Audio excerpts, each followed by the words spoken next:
I was picking up my daughter-in-law's coat from the dry cleaners when the owner, a man I'd known for years, pulled me into a corner.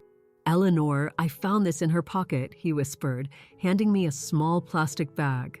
"You have to get those children out of the city tonight," he said, his voice trembling. In that moment, I had no idea I was uncovering a terrible plan that would change our family forever. But before I continue, make sure you're subscribed to the channel and write in the comments. Where are you watching this video from? We love to know how far our stories are reaching. The heat of that December afternoon clung to my skin as I walked down the main street. I was carrying heavy shopping bags, and I could feel sweat trickling down my back. Mr. Chen's dry cleaners appeared on the corner, its faded sign swaying in the wind. I pulled the crumpled ticket my daughter-in-law, Claire, had handed me earlier from my purse. "Mother-in-law, can you grab my beige coat from the cleaners? I have meetings all day," she'd asked with that hurried smile as she fixed her hair in the hall mirror. I agreed without a second thought. It was just one more favor for my son's wife. The bell on the shop door chimed as I entered. The smell of fabric softener and hot steam filled my lungs. Mr. Chen was behind the counter, a man in his 70s with glasses perched on the tip of his nose and hands marked by decades of work. I handed him the ticket. Eleanor," he mumbled, glancing at the note. "I'll go get it." While I waited, I looked at the clock on the wall. It was already past 5. I needed to get back home soon to make dinner for my grandchildren, Leo and Sophia, aged 8 and 6. My son, David, worked late, and Claire always had commitments I never quite understood. Mr. Chin returned with the coat, neatly wrapped in transparent plastic. But instead of handing it to me, he glanced around, making sure we were alone. His wrinkled face hardened. "Eleanor," he said, almost whispering, "I need to show you something." Before I could respond, he took my arm with his bony hand and led me behind a curtain that separated the shop from the laundry area. The sound of the washing machines muffled our conversation. "I found this when I was checking the pockets," he said, pulling a small plastic bag from a drawer. My heart sped up when I saw the contents. It was a photo of my grandchildren playing in our backyard. But what made my blood run cold was the markings. Crude red circles had been drawn around their faces, as if with rage. Next to it was a bank transfer receipt for a sum that made my eyes widen. It was in the millions. "When I saw this, I couldn't believe it," Mr. Chin continued, his voice shaking. "I've known you for years. I couldn't just return the coat as if nothing had happened." I took the plastic bag, my hands trembling so much I almost dropped it. "Eleanor, you have to take the children far away from here," he said, his eyes filled with genuine fear. "I'm not kidding. This kind of marking, it's not good. I've heard stories." "What does it mean?" I asked, barely managing to form the words. "I can't say for certain, but those red circles, I've seen reports about it. It has to do with human trafficking." The air became too thick to breathe. Human trafficking? My grandchildren? The room seemed to spin around me. "Don't waste time," he went on. "Take the little ones and get out of the city before dawn. Don't tell anyone, not even your son. We don't know who's involved." I left the dry cleaners in a state of shock, the groceries now feeling like a ton, Claire's coat folded over my arm, and the plastic bag burning a hole in my pocket like fire. The street was still the same. Cars passing, people heading home from work, the sun beginning to set. But my world had just collapsed. I arrived home with my heart hammering. Leo and Sophia were in the living room watching cartoons. When they saw me, they ran to hug me. "Grandma, did you bring chocolate?" Sophia asked, her big, innocent eyes shining up at me. I looked at those small faces, the same faces someone had marked with red circles. I forced a smile. "Yes, my love. Let's put the groceries away and then you can have some." My phone buzzed. It was a text from Claire. "Going to be late. Emergency meeting. Kisses." I stared at the message, then at the photo in the plastic bag. The woman I had treated like a daughter for 8 years. The woman who claimed to love my son. The woman who had given birth to these 2 innocent children. How could she be part of something so terrible? As I made dinner, my mind raced. I didn't have a car. I didn't have much money saved. Where would I go with 2 children in the middle of the night? Who would believe me? If I told David, He would confront Claire, and if she was involved with dangerous people. I served pasta with sauce to the children, pretending everything was normal. But inside, every nerve in my body was screaming to run. "Grandma, why are you shaking?" Leo asked, watching my hands as I poured the juice. "I'm just tired, sweetie." After dinner, while the kids were in the bath, I called my childhood friend, Margaret, who had moved to Denver a few years ago. "I need your help," I said, trying to keep my voice steady. "It's an emergency. Can I stay with you for a few days?" "With my grandkids." Margaret didn't ask many questions. She just said yes. Friendships of 50 years have that privilege.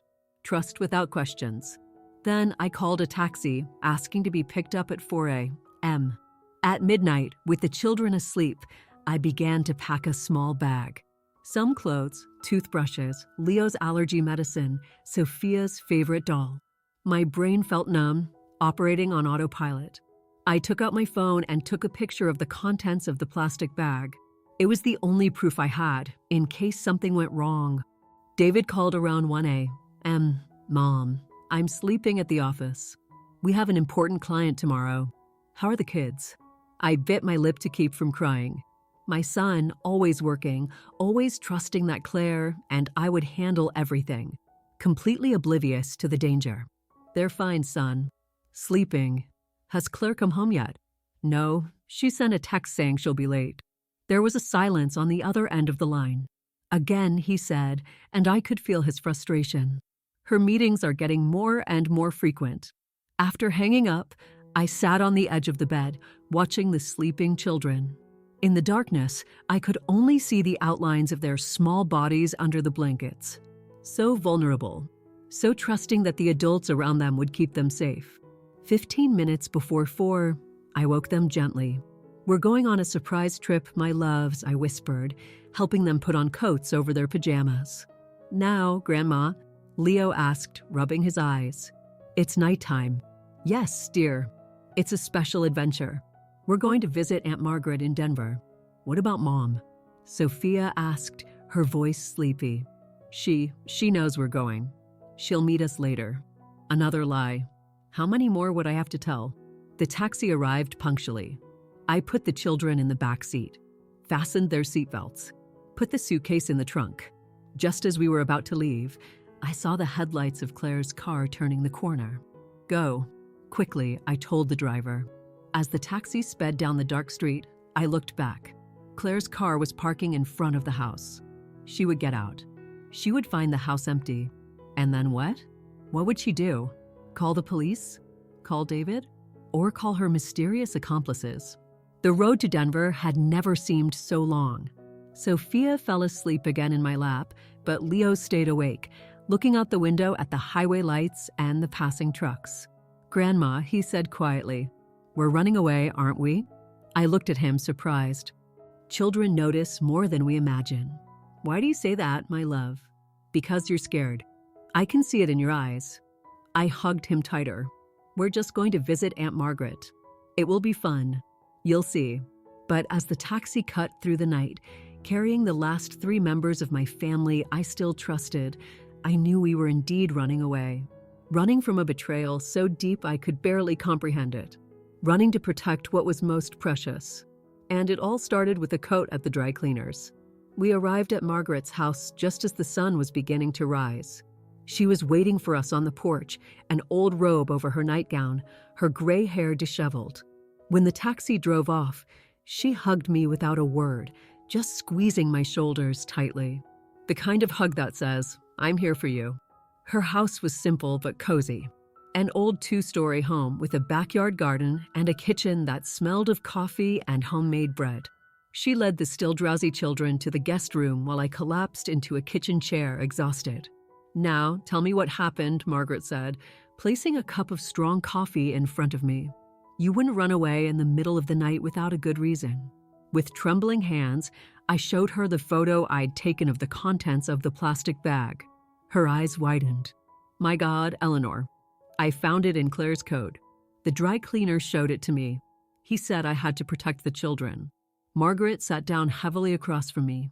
"Do you think Claire's involved? Maybe someone planted it in her coat without her knowing." I shook my head. There was a transfer for millions. And she's been acting strange, going out a lot, getting mysterious calls, always with excuses about meetings. My phone vibrated. It was a call from David. I looked at Margaret in a panic. "Answer it," she said. "Act normal. Don't say where you are." I took a deep breath and answered. "Mom." David's voice was filled with desperation. "Where are you?" "I came home and no one's here. Claire says you disappeared with the children." "David, calm down," I said, trying to keep my voice firm. "The children are fine. We're safe." "Safe? What are you talking about?" Claire is frantic. She's already called the police. My heart sank. The police. Of course, she would involve the authorities quickly. A grandmother kidnapped her own grandchildren. The perfect story to paint me as the villain. "David, please, listen to me. I discovered something. Something terrible. I can't explain it over the phone. You're being monitored. Mom, you're scaring me. What is this story?" "Claire thinks you had some kind of episode." The insinuation was clear. My daughter-in-law was suggesting I'd had a mental breakdown. Rage surged through my chest. "Son, I am perfectly lucid. I need you to come and meet me alone, without Claire knowing. It's about the children. It's serious." There was a long silence. "Where are you?" he finally asked, his voice lower. "I can't say over the phone. I'm going to send you a message with the address of a public place for us to meet. Come alone, David. Your children's lives depend on it." I hung up, shaking. Margaret squeezed my hand. "Do you really think the phones are tapped?" "I don't know, but I can't take any chances." If Claire is involved with dangerous people, Leo appeared at the kitchen door, rubbing his eyes. "Grandma, I'm hungry." I forced a smile. "Let's make a delicious breakfast, sweetie." While Margaret made pancakes for the children, I sent a message to David, telling him to meet me at a shopping mall in Denver in the food court at 2 in the afternoon. The rest of the morning passed in a blur.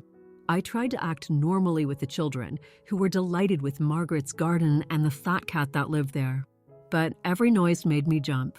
Every car that passed on the street made me run to the window. At 1:30 in the afternoon, I left the children with Margaret and took a bus to the mall. I chose a strategic spot in the food court where I could see all the entrances. I ordered a coffee I couldn't drink. My stomach was in knots. I saw David arrive 15 minutes before the agreed time. He looked like he had aged 10 years since I last saw him just 2 days ago. Deep dark circles, an unshaven beard, his shoulders slumped with the weight of worry. He saw me and walked quickly in my direction. I stood up, ready for a hug. But instead, he grabbed my arms tightly. "Mom, what have you done? Where are my children?" "They're safe," I replied, keeping my voice low. "Sit down. I need to show you something." He sat down reluctantly.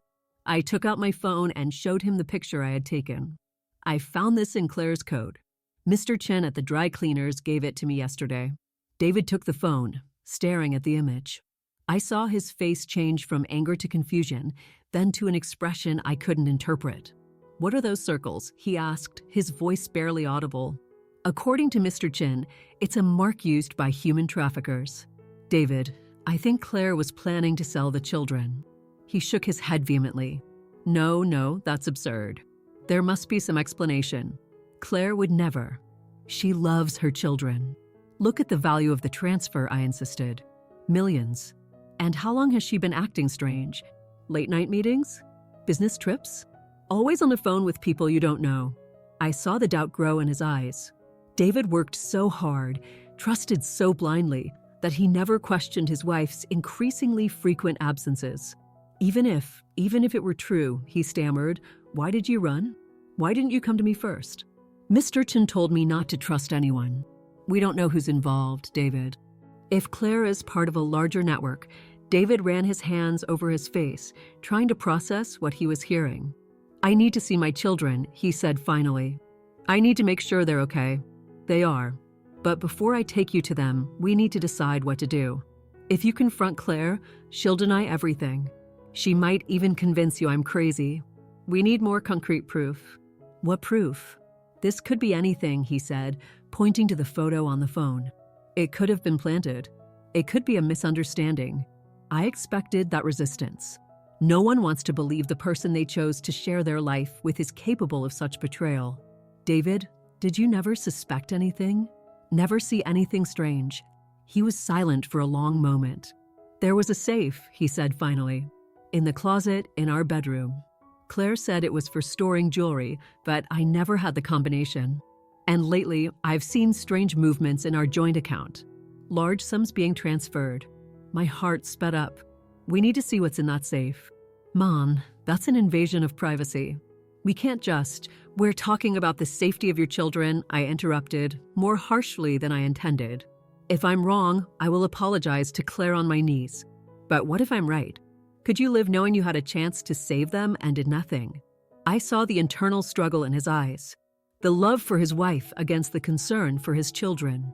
Finally, he nodded. Claire is at the police station now, giving a statement about the kidnapping. The house is empty. Let's go. Now. We left the mall and took a taxi. During the entire ride back to our city, we were silent. David stared out the window, lost in thought. I prayed silently that I was wrong, that there was an innocent explanation for everything. But deep down, I knew. Those red circles were a death sentence for my grandchildren. And I would do anything to save them. The taxi dropped us off 2 blocks from David's house as a precaution. We walked quickly through the familiar streets, which now seemed laden with invisible threats.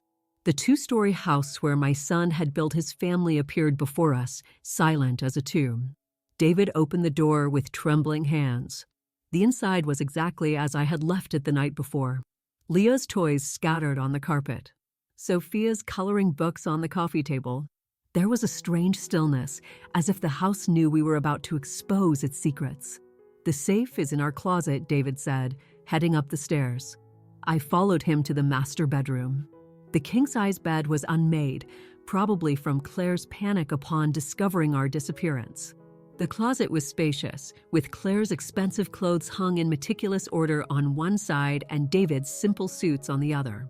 In the back, hidden behind a row of shoes, was a wall safe. You never tried to open it? I asked. David shook his head. Claire was always very private about some things. I respected that. I looked at the safe, the digital lock blinking, waiting for the combination.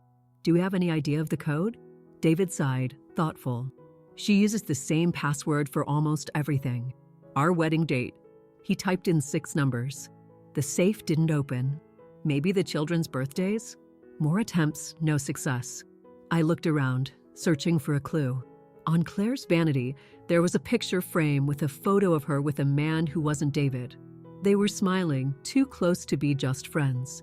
Who is this? I asked, showing him the photo. David frowned. Julian, a colleague from her work. Why? I took the frame and turned it over. There was a handwritten date on the back. December 8th, 18. Try this date, I suggested, handing the photo to David. His eyes widened when he saw the note. With hesitant fingers, he typed 1-2-0-8-1-8. A metallic click. The safe opened. Inside were several stacks of money in different currencies and passports. Not just for Claire, but also for Leo and Sophia, with fake names. An envelope contained 3 one-way plane tickets to a foreign country for Claire and the children only. David's name was nowhere to be found. But what made me freeze was a folder. David opened it, and there were more photos of Leo and Sophia. In all of them, there were those red circles around their faces. And next to them, a document that looked like a contract with exorbitant values and terms that made my stomach turn. Oh my God, David whispered, falling to his knees. She was going to sell them. I touched his shoulder with no words to comfort him. How do you comfort a son who had just discovered that the mother of his children was planning to sell them? Suddenly, we heard the sound of a car parking in front of the house. We ran to the window. It was Claire getting out of a car we didn't recognize. Beside her, a tall man in a dark suit. It's him, David said in a strangled voice. Julian. Quickly, David photographed the contents of the safe with his phone. We took some of the most incriminating documents and closed the safe, leaving everything as it was. Let's go out the back, I whispered. We went down the stairs silently. Through the kitchen window, I saw Claire and Julian entering through the front door. They were arguing, their voices tense. "We have to find them," Claire was saying. "The transfer has already been made. If we don't deliver the children in 2 days, we're dead." "Calm down," Julian replied. "We'll find them. Your mother-in-law can't have gone far with 2 kids." David squeezed my arm so hard I almost cried out. His face was pale, his lips trembling. For the first time in his life, I saw my son completely broken. We slipped out the back door, hidden by the hedge. We walked quickly until we reached a busy avenue where we caught a taxi back to Denver. On the way, David remained silent, staring at the photos on his phone as if he still couldn't believe it. Finally, he spoke. "We need to go to the police." "We can't just walk into any station," I argued. "If Claire is part of a larger network, we don't know who might be involved. We need someone we can trust." David nodded, running his hands over his face. "I have a friend from college who's a detective in Denver, Miller. I'm going to call him." The call was brief. David didn't go into details, just said it was a family emergency and he needed Miller's help. We arrived in Denver 2 hours later. Instead of going back to Margaret's house, we went straight to a small cafe in the city center. Detective Miller was already waiting for us there, a strong man with a salt and pepper beard and watchful eyes. "David," he said, embracing my son, "it's been years." "Thanks for coming," David replied, his voice exhausted. We sat at a secluded table. David showed him the photos of the safe's contents and told the whole story. Miller listened intently, his face hardening with every word. "Those red circles," he said finally. "They're a known signature of an international human trafficking ring. We've been investigating this group for years, but they're slippery. We rarely get concrete evidence." "So now what?" I asked, a cold feeling in my stomach. "Now we have to act with extreme caution," Miller replied. "If what you're saying is true, Claire and this Julian are just pawns in a much larger operation. We need to set up a sting to catch them and hopefully get to the higher-ups." "And the children?" David asked, his voice cracking. "They need to stay hidden until we resolve this. They can't go back home or stay anywhere obvious." I told Miller about Margaret, and he agreed that, for now, it was the safest place for Leo and Sophia. But he suggested an additional precaution. "I'm going to assign an undercover officer to be near the house, just as a guarantee." We left the cafe with a plan. Miller would assemble a small, trusted team to investigate Claire and Julian discreetly. David would stay with me and the children at Margaret's house. And I would have to continue being strong for all of us. When we got to Margaret's house, Leo and Sophia ran to hug their father. Seeing them together, David clutching his children with desperation, as if he feared they might disappear at any moment, broke my heart. "Daddy, why are you crying?" Sophia asked, touching David's face with her little hand. "It's because I'm so happy to see you," he answered, forcing a smile. That night, after the children finally fell asleep, David, Margaret, and I sat in the kitchen. The full reality of the situation finally crashed down on us. How did I not see it? David murmured, his hands clasped around a cup of tea that had long gone cold. All the signs were there. The sudden trips, the secret calls, the unexplained money. How could I have been so blind? "You loved her," I replied simply. "Love sometimes blinds us." Margaret put more water on to boil. "The important thing is that you found out in time," she said. "Now you need to be strong for the children." David nodded, but I saw a pain so deep in his eyes that I doubted it would ever fully heal. It wasn't just Claire's betrayal. It was the unimaginable horror of knowing that the mother of his children was willing to sell them. That night, lying on the makeshift bed in Margaret's living room, I couldn't sleep. I replayed moments with Claire over the years. Family lunches, the children's birthdays, the confidences we'd shared. Had it all been a lie? Or had she changed at some point, seduced by promises of wealth and a different life? And how would we explain this to the children when they were older? How do you tell Leo and Sophia that their own mother had betrayed them in the worst possible way? Through the window, I saw the faint light of an unmarked car parked discreetly on the corner, the officer Miller had assigned to protect us. I felt a pang of gratitude amidst the despair. At least we were no longer alone in this fight. I finally drifted off, exhausted, only to be jolted awake by the sound of my phone. It was an unknown number. With a racing heart, I answered the call. "Hello," I whispered, trying not to wake the others. "Eleanor." Claire's voice was cold, controlled. "I know you have my children." I froze, unable to respond. How did she get my number? I had changed the SIM card. There's no use pretending. "I'm calling to propose a deal." "What kind of deal?" I asked, moving quietly to the porch so I wouldn't be overheard. "Bring me the children tomorrow. No police, no David, just you and them. In return, I guarantee nothing will happen to you." I felt my blood run cold. "And if I don't agree?" There was a short pause. "Then I can't guarantee anyone's safety. Not yours, not David's, not even the children's. There are very powerful people involved in this, Eleanor. People who don't tolerate interference." I tried to keep my voice steady. "How do I know you won't harm us as soon as I hand over the children?" Claire laughed, a hollow sound that sent shivers down my spine. "Do you really think I want to harm my own children? They're far too valuable for that." "Valuable as merchandise," I replied bitterly. "Business is business, Eleanor. I have a debt to pay, and this is the only way. Central Plaza in Denver. Tomorrow at noon. Come alone with Leo and Sophia."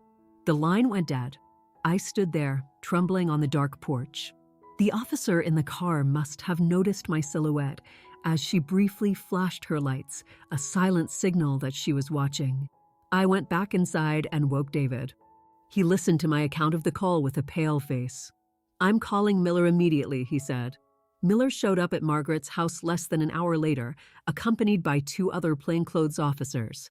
We all sat in the kitchen while the children slept, oblivious to the danger hanging over us. "This could be good," Miller said thoughtfully. "We can use this meeting to catch them."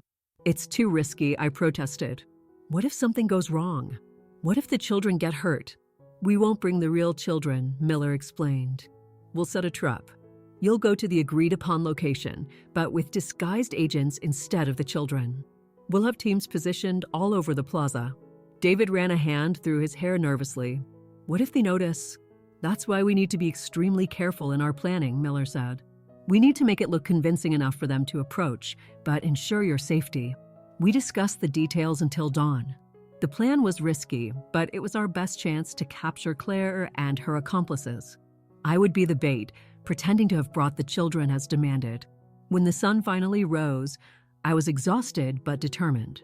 While Miller and his colleagues left to organize the operation, I went to check on Leo and Sophia, who were starting to wake up. "Good morning, Grandma," Leo mumbled sleepily. "Are we going home today?" I sat on the edge of the bed and stroked his hair. "Not yet, sweetie. We're staying a few more days with Aunt Margaret. But I want my other toys," Sophia complained, hugging her doll. "Soon, my love, soon." David came into the room, forcing a smile for his children. His eyes met mine over their heads, a look of determination mixed with terror. The day passed slowly. Margaret kept the children entertained with games and stories, while David and I received final instructions from Miller over the phone. At 11 in the morning, it was time to get ready. I dressed as I normally would to go out with my grandchildren. Jeans, a simple blouse, my hair pulled back. Miller had given me a small listening device, hidden as a button on my blouse. Before leaving, I hugged Leo and Sophia tighter than ever. "Grandma is going to take care of a few things and will be back soon," I promised, swallowing my tears. "Be good for Daddy and Aunt Margaret." In the unmarked police car, heading to the Central Plaza, I felt the weight of everything at stake.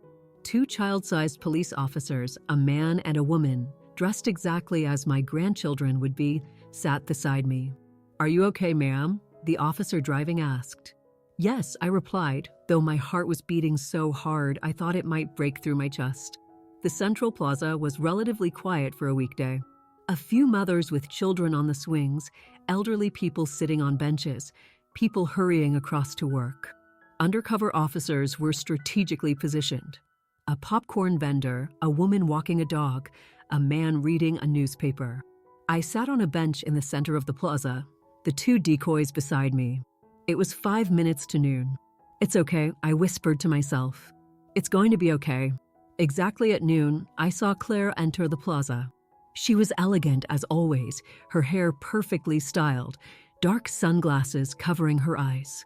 Beside her walked Julian, constantly looking around. My heart leaped as they approached. Claire stopped a few feet away, analyzing the children beside me. For a terrifying moment, I thought she would realize they weren't Leo and Sophia. "Eleanor," she said, her voice falsely sweet. "I'm so glad you decided to be reasonable." "It's over, Claire," I replied, keeping my voice firm despite the fear. "I know everything." She smirked, that smile that once seemed charming and now looked like the mask of a monster. "What do you think you know?" "I know about the trafficking, about the plan to sell Leo and Sophia. We found the safe." I saw a flash of panic in her eyes before she could hide it. "Your imagination, Eleanor. You always had too vivid an imagination. Now, children, come to mommy." The decoys hesitated, as instructed. Julian stepped forward, irritated. "Enough talk. Grab them. We have to go. The buyer is waiting." In that moment, everything happened quickly. Miller and his agents emerged from all sides. "Federal police. Freeze." Julian tried to run but was tackled by 2 officers. Claire stood frozen, her eyes wide with shock, as handcuffs were snapped onto her wrists. "You betrayed me," she hissed at me as she was led away.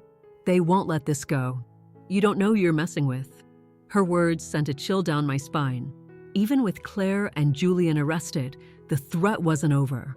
There were others involved, more powerful and more dangerous people. Miller approached me as the other officers put Claire and Julian into squad cars.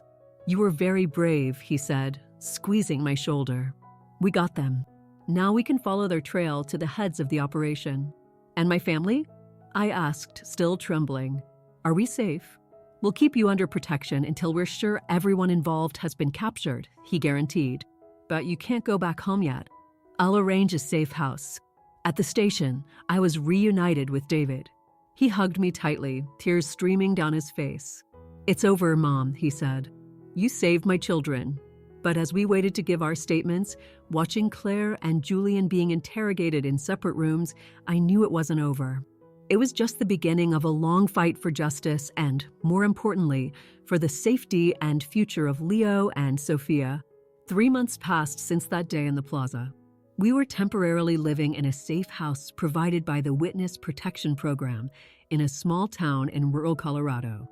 Leo and Sophia were enrolled in a local school under different names, and David found a remote job to support the family. The investigation continued. Through Claire and Julian, the police managed to unravel a significant part of the trafficking network that operated not just in the U.S., but in several countries in Latin America. Several suspects were arrested, including an influential businessman who financed the operation. Claire refused to cooperate fully. The 2 times I was called to confront her, she looked at me with a hatred so intense I felt it could burn my skin. She claimed she was forced into the scheme because of debts, but the evidence showed years of willing participation. Julian, on the other hand, broke under pressure and was ratting out everyone involved in exchange for a reduced sentence. It was through him that we discovered the true extent of the horror. Dozens of children had already been trafficked by the group, sold for illegal adoptions or even darker fates. David was shattered. In the first few days after the arrests, he could barely get out of bed. How do you go on living when the person you loved, the mother of your children, turned out to be a monster? Slowly, however, he was finding the strength to move forward, mainly for Leo and Sophia. The children still didn't know the whole truth. How do you explain to such young children that their mother planned to sell them? For now, we just told them that Claire did something bad and had to go away. They asked about her occasionally, especially Sophia, who still cried at night calling for her mommy. "When is mommy coming back?" she asked me yesterday as I tucked her in. "I don't know, my love," I answered honestly, stroking her hair. "But Grandma and Daddy are here, and we love you more than anything in the world." Today is Sunday, and we're trying to establish new routines, create a new normal. David is in the yard with Leo, teaching him to ride a bike without training wheels. Sophia is beside me in the kitchen, helping to make a chocolate cake, which mostly means licking the raw batter from the spoon. I look at my granddaughter, the smear of chocolate on her cheek, her small fingers kneading the dough, and I feel an overwhelming wave of love and protection. I think about what could have happened if I hadn't gone to the dry cleaners that day, if Mr. Chin hadn't noticed the suspicious contents in Claire's coat. Sometimes, fate works through the smallest details. A forgotten coat, an old dry cleaning shop, an honest man who refused to stay silent. Small decisions that changed everything. The prosecutor on the case told us that Claire and Julian would likely receive severe sentences. The evidence is overwhelming, and the case has gained national notoriety, increasing the pressure for justice. But he also warned us that the trial would be difficult, especially for David, who would have to publicly face his wife's betrayal. Miller, David's detective friend, continues to visit us regularly, both professionally and to offer support. It was he who told me something I can't forget. Eleanor, you did what many wouldn't have had the courage to do, face a horrible truth when it would have been easier to ignore it. I don't feel brave. I just did what any grandmother would do to protect her grandchildren. But I've learned that sometimes courage isn't a grand heroic gesture, but a series of small, difficult steps taken when all you want to do is run. Tonight, as David and I sit on the porch after the children are asleep, looking at the stars that seem so bright in this small town, he takes my hand. "Thank you, Mom," he says simply, "for saving my children when I was too blind to see the danger." I squeeze his hand. We're a family. We protect each other. We don't know what the future holds. We don't know how long we'll have to live in this limbo, far from our home, our friends, our old life. We don't know how the children will react when they're old enough to understand the whole truth. But I know that no matter how dark the night, the sun always rises again. And as long as we're together, David, Leo, Sophia, and I, we will find our way back to the light. This morning, while tidying the borrowed dresser in our temporary room, I found the yellowed ticket from the dry cleaners, still in the pocket of the blouse I wore that fateful day. A simple piece of paper that changed our lives forever. I saved it as a memento, not of Claire's betrayal, but of Mr. Chen's courage, of our own resilience, and of the fact that sometimes the worst moments of our lives can lead to a chance to start over. Because that's what we're doing now, starting over, one day at a time, one laugh at a time, one new memory at a time. And in the end, that's all we can do. Keep going, protect the ones we love, and believe that better days will come. The trial of Claire and Julian began exactly 6 months after their arrest. The case had gained national attention, and the courtroom was packed with journalists, human rights activists, and outraged citizens. David and I sat together in the front row, squeezing each other's hands for strength. Thanks to Miller's efforts, the children did not have to attend, spared the trauma of seeing their mother in handcuffs on the defendant's stand. When Claire walked in, escorted by 2 guards, I barely recognized her. The time in prison had erased all the gloss she once wore. Her once impeccable hair was now lifeless. Her once radiant face was now marked by deep dark circles. But her eyes, when they found mine, still burned with that same hatred. The prosecutor presented the case with relentless precision, laying out every horrific detail of the scheme. The photos of my grandchildren with the red circles were projected onto a large screen, causing the entire room to gasp in horror. The bank statements showing the $1 million transfers, the purchase tickets, the fake passports, and then came the testimonies. Julian, seeking a reduced sentence, confessed everything, implicating Claire completely. He described how she had initially been recruited as a money launderer for the organization, but soon realized she could profit much more by offering up her own children. She said it was perfect, he testified, avoiding looking at Claire. No one would suspect a mother. When it was my turn to testify, I felt like I was carrying the weight of the world on my shoulders. I told them about the code, about the discoveries at the dry cleaners, about our desperate flight to protect the children. My voice broke several times, but I managed to finish. Claire chose not to testify, following her lawyer's advice. But during the prosecution's closing argument, she turned and looked directly at me and David. Her lips formed silent words that seemed to be, "This isn't over." After 3 weeks of trial, the verdict was announced. Guilty on all charges. The sentence, 30 years for each, with no possibility of parole for the first 20. As we left the courthouse for the last time, David stopped and took a deep breath. "It's over," he said. But Claire's words kept echoing in my mind. This isn't over. A week after the trial, we received news that we could finally leave the Witness Protection Program. With the main members of the network imprisoned and the case closed, the immediate danger had passed. It was time to rebuild our lives. David decided we needed a completely fresh start. He sold the house where he had lived with Claire and bought a small cottage on the outskirts of Ashland, Oregon, a quiet town where no one knew us, where we wouldn't be the family from that terrible trafficking case. The move happened quickly. Within a month, we were settled in our new home. The house wasn't large, but it had a spacious yard where Leo could play ball and Sophia could play with her dolls. There was a small orchard out back with apple and peach trees that promised fruit in the coming season. David found a job at a local company, and I started helping at my grandchildren's school, working as a library aide. Slowly, we began to meet our neighbors, make new friends, establish new routines. The children adapted with the surprising resilience of youth. Leo joined the school's soccer team and was soon chattering about new friends. Sophia, always more reserved, took a little longer, but eventually grew fond of her teacher and started bringing home colorful drawings every day. They still asked about their mother occasionally, but less frequently. One night, as David was tucking Leo in, the boy asked directly, "Dad, Mom did something really bad, didn't she?" David told me about the conversation later, tears streaming down his face. "I didn't know what to say, Mom," he confessed. How do I explain that to an 8-year-old? In time, I replied, hugging him. "We'll explain it in time, when they can understand." A year passed, then 2. Life went on. We celebrated birthdays, Christmases, school graduations.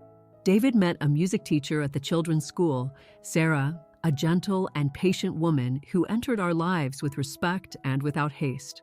At first, I was apprehensive. How could we trust again? How could we be sure we weren't bringing another danger into our lives? But Sarah proved to be exactly who she seemed. A genuinely good person who loved my son and my grandchildren for who they were, with all the scars and baggage they carried. In our 3rd year in Ashland, David and Sarah got married in a simple ceremony in our backyard. Leo, now 10, was the ring bearer, proud in his first suit. Sophia, at 8, threw flower petals down the makeshift aisle, her pink dress twirling as she spun. Watching my son smile again, seeing my grandchildren hug Sarah with genuine affection, I felt a peace I hadn't experienced in years. Maybe finally we had found our happy ending. Then the letter arrived. It came in a plain envelope with no return address addressed to me. Inside, a single sheet of paper with a typed message. "She's getting out soon. She never forgot what you did. Be ready." My blood ran cold. Claire couldn't be getting out. Her sentence was 30 years, and only 3 had passed. But what if there had been a successful appeal? What if she had made some kind of deal? I didn't show the letter to David. He was finally happy. He was finally moving on. How could I bring him back into that nightmare? Instead, I called Miller. "It's not possible," he assured me after hearing about the letter. "Claire is still serving her sentence in maximum security. This is likely just an attempt to scare you. But how did someone find our address?" I asked, the fear evident in my voice. "We were so careful." "I'll look into it," he promised. "In the meantime, step up your security. Install cameras, alarms, and keep me informed if you receive anything else." In the following days, we lived in a constant state of alert. David noticed my worry and insisted until I showed him the letter. His face paled, and he immediately began to take action. He installed a complete security system. He put new locks on all the doors and windows. He even got a large dog, a German shepherd named Max, who quickly became Leo's best friend. Another 2 weeks passed without incident. I began to wonder if Miller was right, if the letter was just an empty attempt to scare us. Maybe from a sympathizer of Claire or Julian who had discovered our whereabouts. Then, one Saturday morning, while I was making breakfast and the children were still asleep, the doorbell rang. David and Sarah had gone for a run, as they did every morning. I looked through the peephole but saw no one. Cautiously, I opened the door. No one was there, just a small box on the doormat. My instinct told me not to touch it, to call the police immediately. But before I could close the door, Max started past me and started sniffing the box, wagging his tail happily. I took it carefully and brought it into the kitchen. Inside, I found two small rag dolls that looked eerily like Leo and Sophia. Both had red circles drawn around their faces and pins stuck in their chests. I dropped the box, horrified. I ran to check on the children, who were still sleeping peacefully. Then, with trembling hands, I called Miller. Within an hour, the police were at our house. Miller arrived shortly after, having driven over 100 miles as soon as he got my call. "This isn't a joke," he said gravely, examining the dolls. "We're going to reinforce your security and investigate this thoroughly." David and Sarah returned to find the house full of police. When I explained what had happened, David made an immediate decision. "We need to get out of here. Right now." There was no arguing. In a few hours, we packed the essentials and left the house that had been our home for the past 3 years. Miller took us to a secure police facility while the investigation continued. We spent a week in that sterile place, the children confused and scared, David and Sarah trying to stay calm for them. I blamed myself constantly. Maybe if I hadn't gone to that dry cleaners, if I hadn't discovered Claire's plan, we would all be living in ignorance. Leo and Sophia would have been taken, yes, but the rest of us would be safe in our illusion. Terrible, selfish thoughts that I pushed away as soon as they appeared. No, discovering the truth was the only right thing to do. Even with all the suffering that followed, we saved 2 innocent lives. On the 8th day of our stay at the secure facility, Miller came in with an expression I couldn't decipher.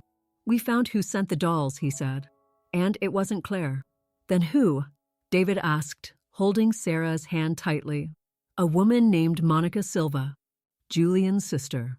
She was trying to scare you as revenge for her brother. There's no real connection to Claire, no real plan to harm you." I felt a release so intense that my legs buckled, and I had to sit down. "So, it's over? For real this time?" I asked. Miller nodded, a small smile finally appearing on his tired face. "It's over. Monica has been arrested for threats and stalking. Claire is still in prison and has no communication with the outside world." That night, for the first time in weeks, I slept soundly. When I woke up, I found Leo and Sophia playing happily in the facility's small courtyard, as if the whole nightmare had never happened. "What now?" I asked David as we watched the children. "Do we go home?" He shook his head. "I think we need a new beginning. Again." Sarah, who had stood firm by our side throughout the crisis, suggested something unexpected. "My family has a house on the California coast. It's been empty for years. We could move there, at least temporarily." And so, once again, we packed up our lives and set off for a new destination. The house on the coast was older and smaller than our house in Ashland, but it had something we all desperately needed: peace. Located in a small fishing community near Cambria, far from big cities and hustle, the house was just a short walk from the beach. For the first time in years, we didn't need to constantly look over our shoulders. The children could run freely on the sand, and the sound of the waves gradually washed the fear from our minds. Leo and Sophia were enrolled in the local school and quickly made new friends. David managed to transfer his work to remote, and Sarah started giving music lessons in the community. And me? I finally had time to breathe, to process everything we had been through. One quiet afternoon, I sat on the porch looking at the ocean and began to write our story. Not to publish or share, but as a form of therapy, of accepting what happened and moving on. And maybe one day, when Leo and Sophia were adults and ready to understand the whole truth, I could give them this record. Today, as I write these last pages, I look back and see how far we've come. The children are thriving. Leo is now 12 and captain of the school's soccer team. Sophia, at 10, has discovered a talent for painting, and her art hangs all over the house. David and Sarah are talking about having a baby, expanding our family that was once so brutally threatened. And I have learned that life can deal us terrible blows, but it can also offer extraordinary second chances. Sometimes, when I'm alone on the beach at sunset, I think of Claire. I think of the woman I knew, whom I loved like a daughter, and the woman she revealed herself to be. I still can't understand how someone can betray their own family so monstrously. Maybe I never will, but I don't let those thoughts dominate my mind for long. Instead, I turn my gaze toward our lit-up house in the distance, where I know my family is waiting. A family that, despite everything it faced, found its way back to happiness. And it all started with a coat at the dry cleaners. Now, if you liked this story, click on this next video, which is appearing on the screen, because in it there is a story of betrayal and twist like you've never seen before.